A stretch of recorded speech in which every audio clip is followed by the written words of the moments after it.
میرا مرشد سونا، میرا مرشد سونا،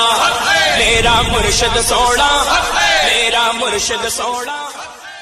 محترم سامعین، آئیے کچھ خلطوں معروف سے قبل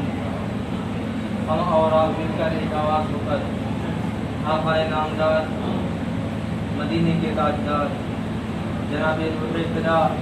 محمد عربی صلی اللہ تعالی وسلم کی بارگاہ اکبر میں درود و سلام کی تعریف اشارت کرنے اور پڑھنے والا حاضران اللهم صل علی سیدنا حبیبنا کریمنا مولانا محمد وبارک وسلم صلاۃ و سلام علیہ یا رسول اللہ صلی اللہ تعالی وسلم۔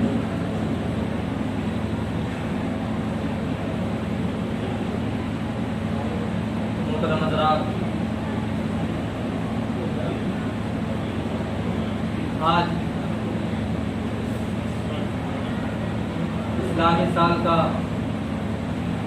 آخری مہینہ اور اس کی 26 تاریخ ہے، اور اسی مہینے کے بعد اسلامی سال کا پہلا مہینہ جسے محرم الحرام کے نام سے جانا جاتا ہے، اور اسی محرم کی 10ویں تاریخ کو حضرت امام حسین رضی اللہ تعالی عنہ اور ان کے ساتھی سمیت تقریباً 72 افراد کربلا کی سرزمین پر شہید کر دیے گئے۔ حضرات،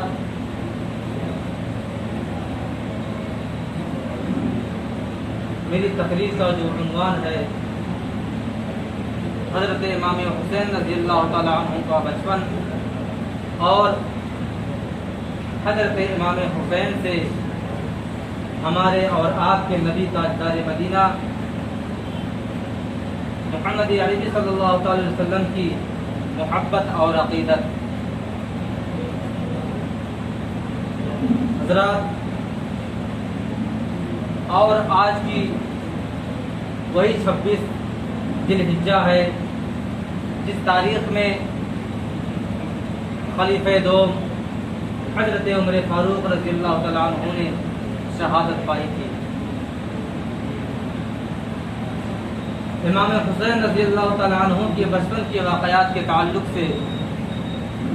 بہت سے واقعات بیان کیے جاتے ہیں، آپ کا مرتبہ، آپ کی فضیلت بھی بیان کی جاتی ہے، لیکن ان تمام مرتبوں میں، تمام فضائلات میں سب سے زیادہ اہم کردار آپ کی وہ فضیلت ہے کہ جب حضور تاجدار مدینہ صلی اللہ علیہ وسلم کی بارگاہ میں جبریل امین آئے، اور اس وقت آئے جب حضرت امام حسین رضی اللہ تعالی عنہ شیر خواری کے زمانے میں تھے، اور ہمارے اور آپ کے نبی کے لخت جگر فرزند ارجمند حضرت ابراہیم رضی اللہ تعالی عنہ جو ہمارے نبی کے فرزند تھے وہ بھی باحیات تھے۔ حضرت جبریل امین رضی اللہ علیہ السلام آئے اور آپ کی بارگاہ میں سلام عرض پیش کرتے ہیں اور عرض کرتے ہیں، یا رسول اللہ، یہ بتائیں کہ آپ اپنے نوازے سے زیادہ محبت کرتے ہیں یا اپنے فرزند ارجمند حضرت ابراہیم سے زیادہ محبت کرتے ہیں؟ میرے نبی نے دونوں طرف اپنے رخ کو کیا، آپ نے اپنی نظروں کو اپنے نواسے پر بھی ڈالا اور اپنے فرزند پر بھی ڈالا، اور پھر حضرت جبریل سے فرمایا، اے جبریل، میں تو اپنے نواسے سے بھی محبت کرتا ہوں اور فرزند ارجمند حضرت ابراہیم سے بھی محبت کرتا ہوں۔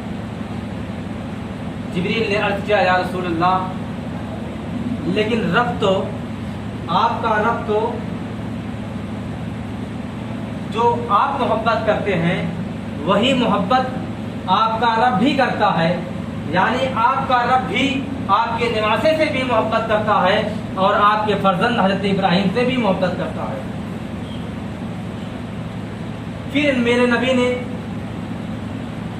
فرمایا اے جبریل کہنا کیا چاہتے ہو، آپ کا مقصد کیا ہے، مطلب کیا ہے؟ جبریل نے عرض کیا یا رسول اللہ، دونوں میں سے اللہ رب العزت جب دونوں سے محبت کرتا ہے، آپ بھی دونوں سے محبت کرتے ہیں، تو ایک کو اللہ تبارک و تعالیٰ اپنے پاس رکھنا چاہتا ہے اور ایک کو آپ کے پاس چھوڑنا چاہتا ہے، کیونکہ آپ بھی دونوں سے محبت کرتے ہیں اور آپ کا رب بھی دونوں سے محبت کرتا ہے۔ حضور تاجدار مدینہ صلی اللہ علیہ وسلم سوچنے لگتے ہیں کہ اگر فرزند سے جدائی ہوگی تو صرف تکلیف مجھے ہوگی، لیکن اگر نواسے سے جدائی ہو جائے گی اور نواسا رخصت ہو جائے گا تو تکلیف مجھے بھی ہوگی، میری بیٹی فاطمہ کو بھی ہوگی اور میرے داماد حضرت علی کو بھی ہوگی۔ اس وجہ سے آپ نے فیصلہ کیا اور جبریل سے فرمایا اے جبریل، میں سب سے زیادہ محبت اپنے نواسے سے کرتا ہوں اور اللہ تبارک و تعالیٰ کے حوالے اپنے فرزند ارجمند حضرت ابراہیم کو کرتا ہوں۔ چنانچہ چند ہی دن گزرے تھے کہ حضرت ابراہیم کی طبیعت خراب ہو گئی، شیر خاری کا زمانہ ہے اور 2-3 دن گزرے تھے کہ حضرت ابراہیم کا انتقال ہو جاتا ہے، آپ دنیا سے کوچ کر جاتے ہیں۔ حضرت ابراہیم کا سر میرے نبی کی گود میں ہے، لیکن جب روح پرواز ہو جاتی ہے تو میرے نبی کی محبت پھوٹ پھوٹ کر روتی ہے اور آپ کے اشک آپ کے آنسو سے بہنے لگتے ہیں، آپ کی آنکھوں سے اشک جاری ہو جاتا ہے۔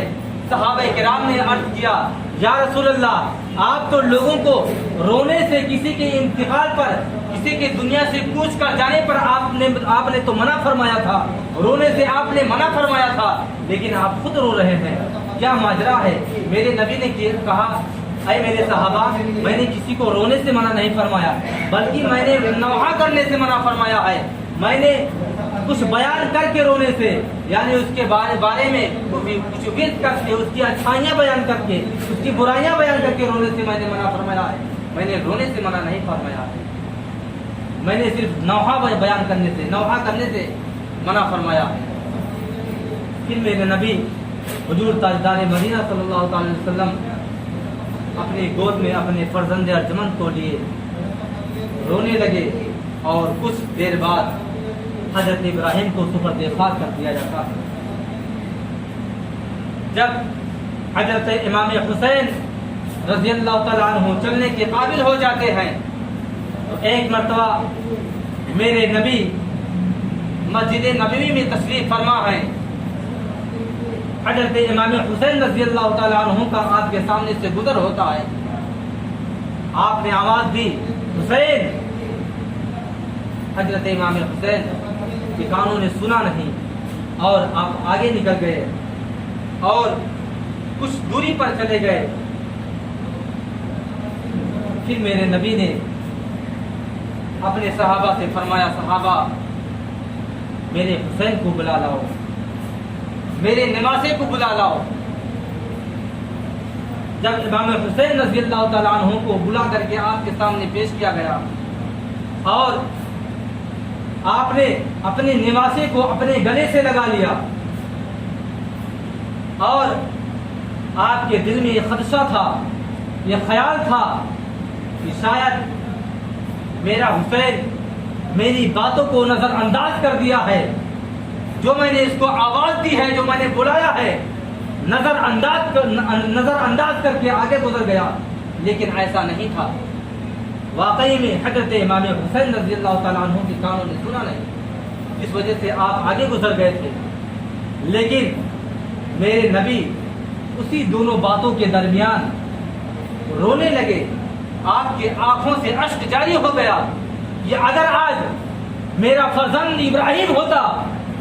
تو میری ایک آواز پر رک جاتا، میرا یہ نواسا جس کے لیے میں نے اپنے فرزند کو دنیا سے جانے دیا، اپنی محبت کو قربان کر دیا۔ لیکن جب حضرت امام حسین رضی اللہ تعالیٰ عنہ سے میرے نبی نے ایسا کہا تو امام حسین بچپنے کے عالم میں تقریباً 3 سال آپ کی عمر ہے، رونے لگے اور کہا نانا جان آپ میرا امتحان لینا چاہتے ہیں، ایک دن آج آپ نے میرے لیے اپنے صرف ایک بیٹے کو قربان کیا ہے، کل آپ کا یہ نواسا آپ کے دین کی خاطر کربلا کی سرزمین پر 72 لوگوں کو قربان کرے گا اور حق پر اٹل رہے گا اور آپ کے دین کو پامال ہونے سے بچاتا رہے گا، آپ کے دین کو پامال ہونے سے بچا لے گا اور آپ کی عزت اور آپ کے دین کی عزت کی خاطر اپنے 72 نفوس قدسیہ کو قربان کر دے گا۔ اور واقعی امام حسین رضی اللہ تعالیٰ عنہ کی آنے والی زندگی میں جب معرکہ کربلا پیش آیا تو واقعی جو آپ نے اپنے نانا سے وعدہ کیا تھا بچپن میں وہ نبھاتے ہوئے اور دکھاتے ہوئے آپ نظر آئے، اور آپ نے اپنے 72 ساتھیوں کے ساتھ دین اسلام کے خاطر آپ نے خود کو شہید کیا اور اپنے 72 ساتھیوں کو بھی شہید کروایا۔ اللہ تبارک و تعالیٰ کی بارگاہ میں دعا ہے کہ اللہ تبارک و تعالیٰ ہم تمامی مسلمانوں کو امام حسین اور اپنے نبی کے نقش قدم پر چلنے کی توفیق و رفیق عطا فرمائے۔ اللہ تبارک و تعالیٰ ہم تمامی مسلمانوں کو نمازوں کی پابندی کرنے کی توفیق و رفیق عطا فرمائے۔ وآخر دعوانا الحمدللہ رب العالمین۔ السلام علیکم ورحمۃ اللہ وبرکاتہ۔